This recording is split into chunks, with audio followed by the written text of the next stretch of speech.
Bienvenue chez Audible. Nous vous souhaitons une bonne écoute.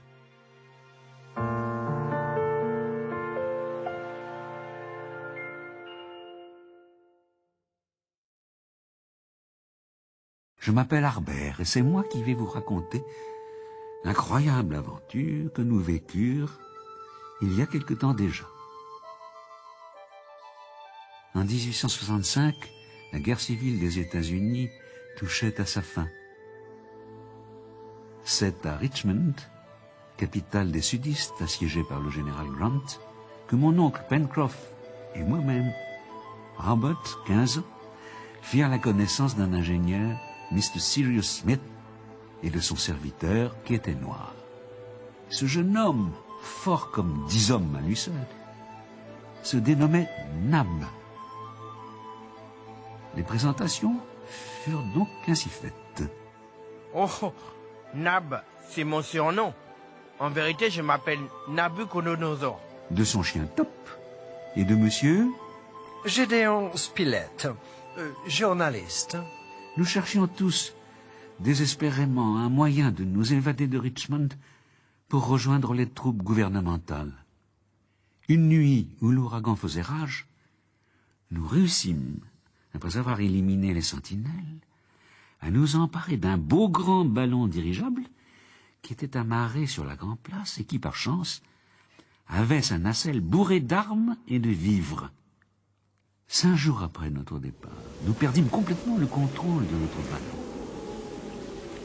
Le vent n'avait pas cessé de souffler à des vitesses variant de 160 à 200 km/h en direction du sud-ouest, et nous devions sans doute être au-dessus du Pacifique à des milliers de kilomètres de notre point de départ.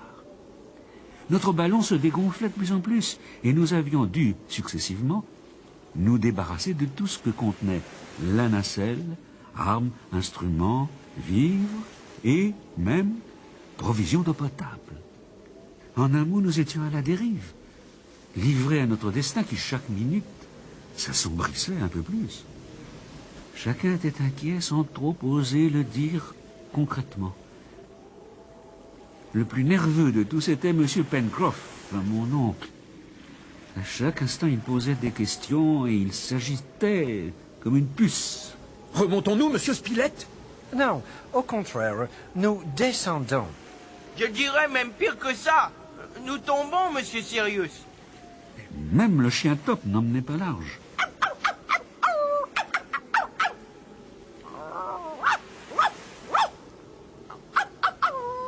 On eût dit que l'animal sentait ce qui allait se passer.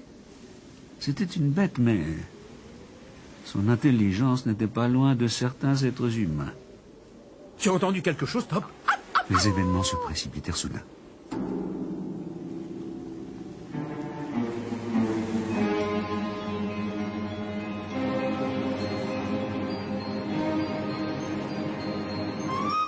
Oh, cette grosse vague! Ce fut à cet instant que M. Sirius, l'ingénieur, s'écria « Terre, terre !» La nacelle s'écrasa sur le sol dur. Nous n'étions donc pas tombés à la mer. Par chance. Et pourtant, personne n'en était vraiment sûr. Sommes-nous tous à terre? Et où sont les autres?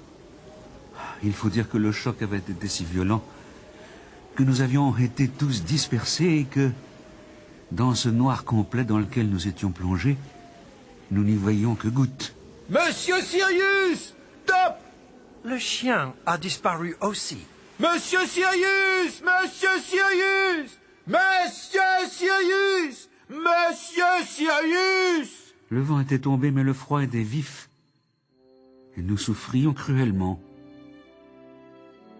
Nous passâmes la nuit à aller et venir sur cette grève, à scruter la nuit, à écouter le moindre bruissement et à appeler. Monsieur Sirius! Étions-nous sur une île ou sur un continent?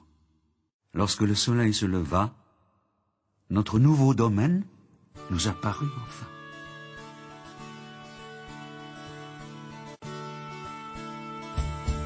Une guerre touche à sa fin, mais notre ville est assiégée. Mais que serons-nous demain si on nous prive de liberté? Il fallut pas plus d'un ballon pour que l'on reprenne nos esprits, pour quitter à jamais Richmond, tourner une page de la vie. À l'inconnu, notre salut, y a comme qui dirait quelque chose qui se cache sans être vu et qui semble épouser notre cause. À l'inconnu, notre salut, si présent et hors de vue. À l'inconnu, notre salut, diable où te caches-tu?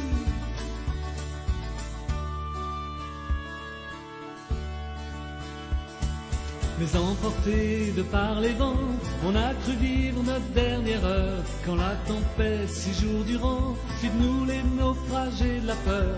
Autour de nous, toujours la mer, et une faune bâtisseuse a explosé sur cette terre, une île étrange et mystérieuse. À l'inconnu, notre salut, y a comme qui dirait quelque chose qui se cache sans être vu et qui semble épouser notre cause. À l'inconnu, notre salut, si présent et hors de vue. À l'inconnu, notre salut, diable où te caches-tu?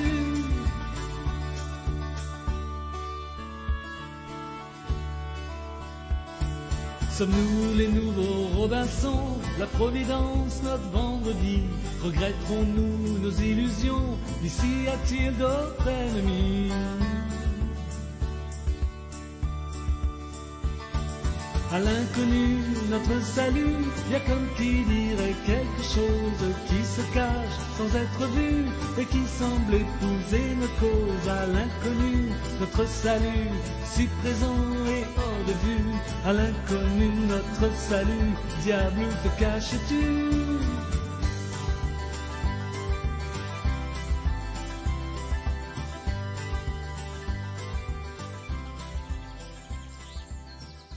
Monsieur Sirius n'est pas là. Cependant, le Seigneur ne nous avait pas tellement abandonnés. Une rivière d'eau douce se jetait dans la baie, à 200 pas à peine de l'endroit où nous nous trouvions, et une grotte qui se trouvait miraculeusement au bord de la plage nous servit d'abri. Et les coquillages ne manquaient pas. Il y avait du bois mort dans la forêt voisine. Par chance, nous avions encore nos briquets en état de marche. Mais surtout, le chien Top finit par nous retrouver et il nous mena à Mr. Sirius Smith, qui était étendu, évanoui, sur un lit de feuillage, à plus d'1 kilomètre de là. Je me permis l'audace de lui mettre quelques claques. Alors, il revint à lui. Il faut que vous ayez été jeté sur le rivage et que vous ayez eu la force de marcher jusqu'ici, puisque nous avons retrouvé l'empreinte de vos pas. L'empreinte de mes pas? Mais à quelle distance sommes-nous du rivage? Moi, nous sommes à plus d'1 kilomètre. Hein. J'aurais donc dû marcher plus d'1 kilomètre sans en avoir conscience? Et j'aurais confectionné ce bon lit de feuillage? C'est tout de même bien étrange. Voilà qui est singulier, en effet. Nous commençâmes à nous organiser et explorer cette terre où le Seigneur nous avait jetés. Et la même question me torturait toujours. Île ou continent? Qu'importe, nous marchâmes vers l'intérieur des terres. Quelques jours plus tard, nous arrivions au sommet d'une montagne. Cette montagne était d'ailleurs un volcan, éteint vraisemblablement depuis des siècles. De là, nous eûmes une vue imprenable sur l'ensemble du paysage. Eh bien, mes amis, nous sommes sur une île. Oh, bah ça alors. Une île déserte perdue. Oh là là là là là là là. Qu'est-ce qu'on va faire alors?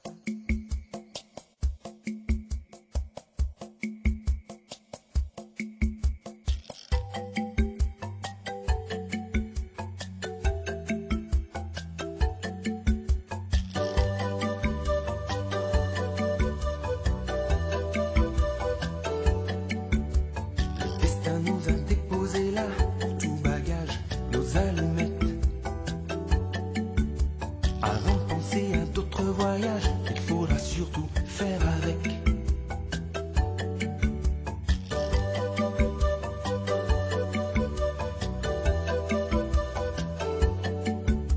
L'environnement un peu hostile, à part peut-être ce volcan. Pas âme qui vive ne fourmille, je suis un homme, tu me comprends.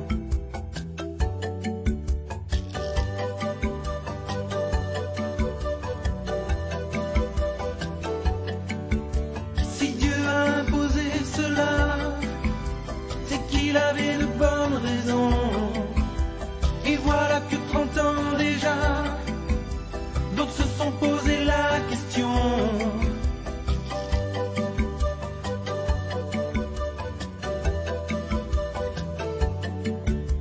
Pas même la couleur d'un drapeau, l'absence totale d'identité. De l'eau, toujours rien que de l'eau pour baptiser notre arrivée.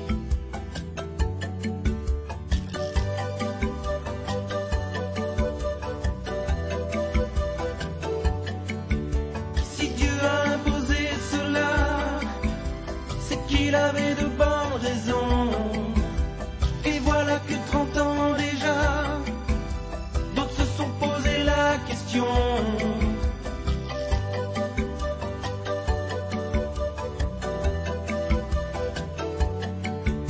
Si Dieu a imposé cela, c'est qu'il avait de bonnes raisons. Et voilà que 30 ans déjà, d'autres se sont posé la question.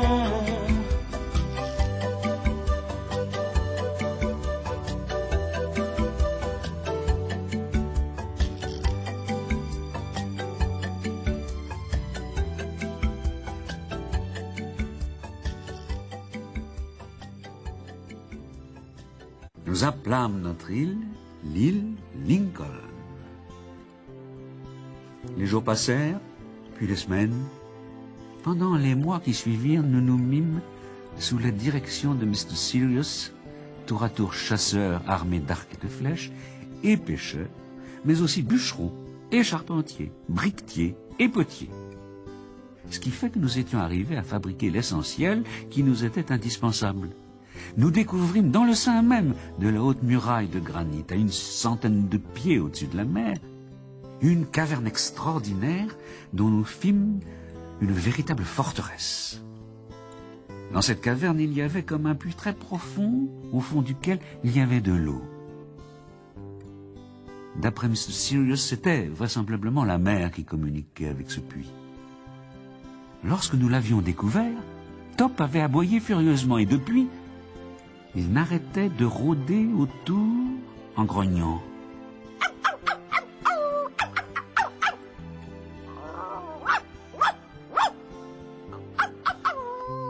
Un jour, nous avions découvert sur la plage une étrange épave. C'était une caisse que nous trouvâmes remplie d'armes et de munitions, d'outils et d'ustensiles, ainsi que des vêtements et une longue vue. Il y avait aussi une Bible. Lorsque Mr. Sirius la prit en main, elle s'ouvrit aussi net. Et en face d'une croix, marquée au crayon rouge, il lut « Quiconque demande reçoit, et qui cherche trouve ». Voilà qui était singulier. Était-ce ce fruit du hasard ou un signe du destin? 2 années s'écoulèrent pendant lesquelles nous exploitâmes littéralement notre île. Nous semions, nous récoltions. Et un matin... Un navire! Oh, diable! Ah, chouette alors! Quel pavillon arbore-t-il? Oh, juste ciel! Il a le pavillon noir! Il lui suffit maintenant d'une manœuvre pour mouiller. Aïe, aïe, aïe, aïe, aïe, ce sont des pirates! Cette fois-ci, nous sommes perdus! Ça par exemple, mais ma parole, regardez, le navire a sauté. Mais il est coupé en 2! C'est incroyable! Il coule! Cette fois, nous saurons... Et nous saurons quoi? Monsieur Sirius, regardez ce que j'ai trouvé. Un cylindre en métal. Ce cylindre est tout ce qui reste d'une torpille, hein, on dirait. Un cylindre de métal. Ce cylindre est tout ce qu'il reste d'une torpille. Ah, mes amis, nous ne pouvons plus mettre en doute la présence sur notre île d'un être mystérieux et étrange, puissant, qui nous aide et qui nous protège. Oh là là, mais qu'est-ce que c'est que ça? Monsieur Sirius, vous avez entendu? Regardez, le volcan! Le volcan se serait réveillé. Que pouvons-nous faire? Nous sommes dans la main de Dieu. En rentrant dans notre caverne, quelle ne fut pas notre surprise de trouver près du couvercle du puits une lettre. Oui, oui, vous avez bien compris, une lettre adressée à Mr. Cyrus Smith. Et elle disait très exactement ceci: j'ai besoin de vous voir en toute hâte. Descendez dans le puits avec votre chef à l'aide d'une liane. Au fond, vous trouverez un canot. Par le canal intérieur, en suivant les lumières, vous arriverez à un lac intérieur aussi. Et là, vous trouverez mon Nautilus. Accostez, je vous attends, Capitaine Nemo.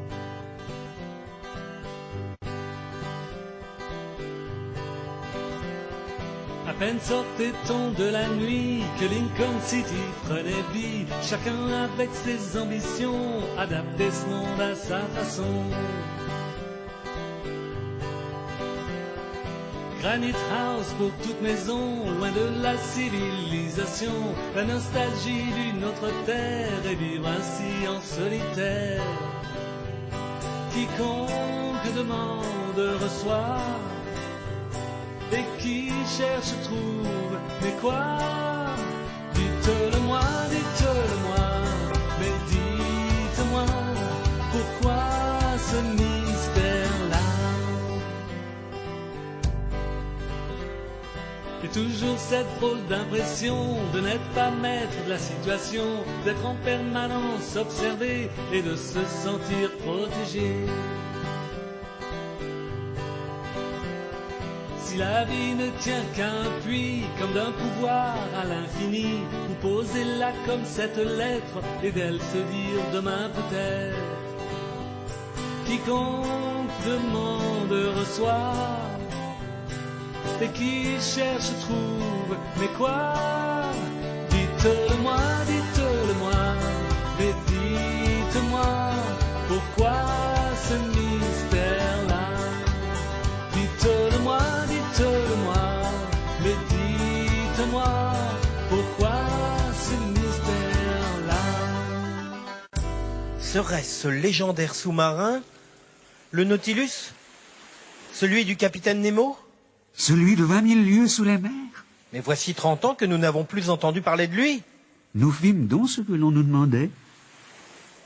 Et nous arrivâmes au sous-marin et montèrent à bord.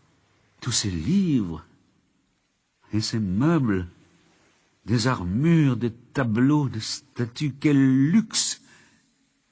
Mais c'est un musée. Oh là là, c'est un véritable palais ici, hein. C'est beau, hein. Un palais flottant.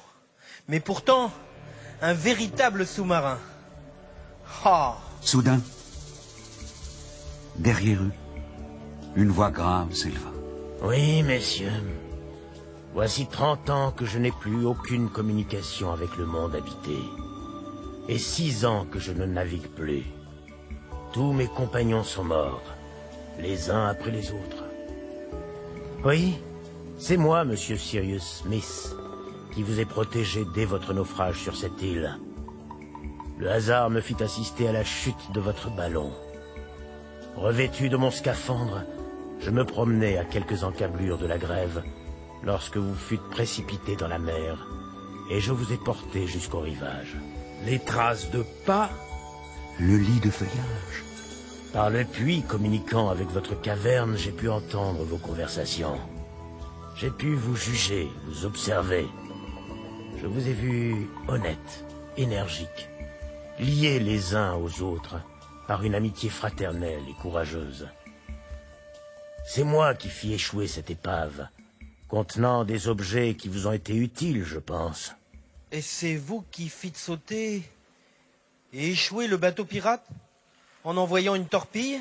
Oui, à présent que mes heures sont comptées, car je le sais, messieurs, Je vais mourir dans peu de temps. J'ai un ultime avis à vous donner. Vous devez tout faire pour quitter cette île au plus vite. La crypte qui mène à ce port sous-marin n'est séparée de la cheminée centrale du volcan que par une mince paroi. Cette paroi est en train de se fissurer. Le jour où la mer pénétrera dans la cheminée centrale jusque dans les entrailles de l'île, cette île explosera et disparaîtra de la surface de la mer à tout jamais. Personne au monde n'est capable de ressusciter le Nautilus. Construisez un bateau au plus vite et fuyez. Mais vous, capitaine Nemo? Oh, moi, je suis déjà mort. Faites ce que je vous dis sans discuter et fuyez, mes amis. Par une liane comme Tarzan, le légendaire mystère ouvrait ses portes à présent. Au cœur même de la terre, tout de luxe amarré, le Nautilus s'est ancré. Flottant dans son palais, Nemo nous attendait. Il nous avait guidés pendant toutes ces années. Nous étions les héritiers, sans se laisser passer. Naufragés du temps, sauvez-vous avant la rage du volcan. Tout de voile devant, comme le jour à la nuit. La vie est à ce prix, filez droit devant. Tout de voile devant.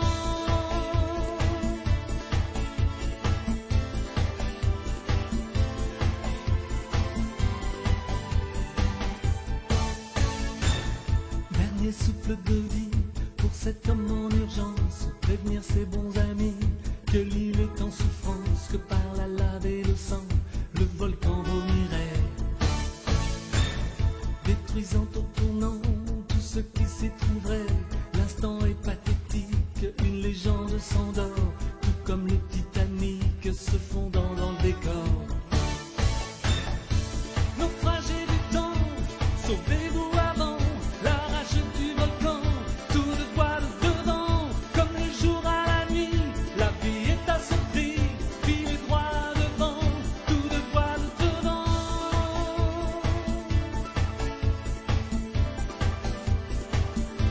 Naufragés du temps, sauvez-vous avant la rage du volcan. Tout de voile devant.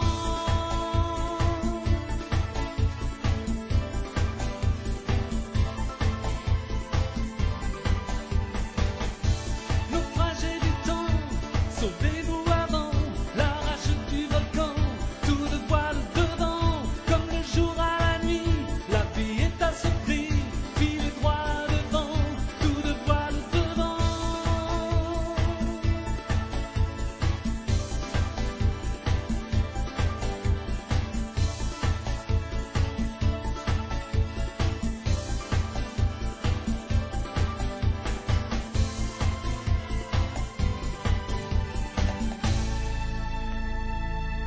Cette île qui nous a donné asile. Que nous aimions tant. Tant de travaux pour rien. On a travaillé pour rien, oui, vous voulez dire. Cela brise le cœur. Mais Monsieur Sirius n'était pas ingénieur pour rien. Il savait prendre les bonnes décisions au bon moment. Que le ciel nous donne le temps de construire ce bateau. Au travail. Mais l'irréparable se produisit. Comme l'avait prédit le capitaine Nemo. Le volcan se fissura, la mer envahit l'île, qui ne fut bientôt plus qu'un îlot perdu au milieu de l'océan. Un roc isolé, long de 30 pieds, large de 15, émergeant de 10 à peine, était tout ce qui restait de notre île. Si nous avions tous les 5, tous 6 avec Top, survécu, c'est que, réunis sur la grève, au moment de l'explosion, nous avions été précipités à la mer. C'est sur notre roc nu que nous vécûmes pendant 9 jours sans rien à manger. Nous commencions à délirer lorsque M. Pencroff, dans un ultime sursaut, s'écria « Navire!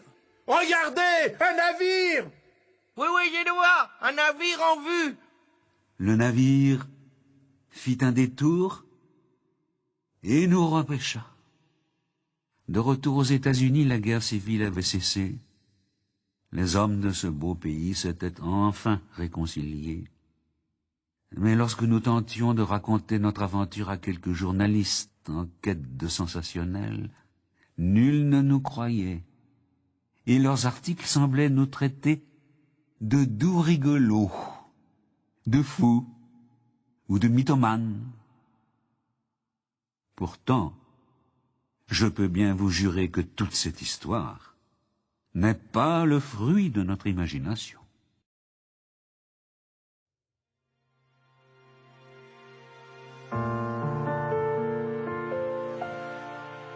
Merci et à bientôt chez Audible.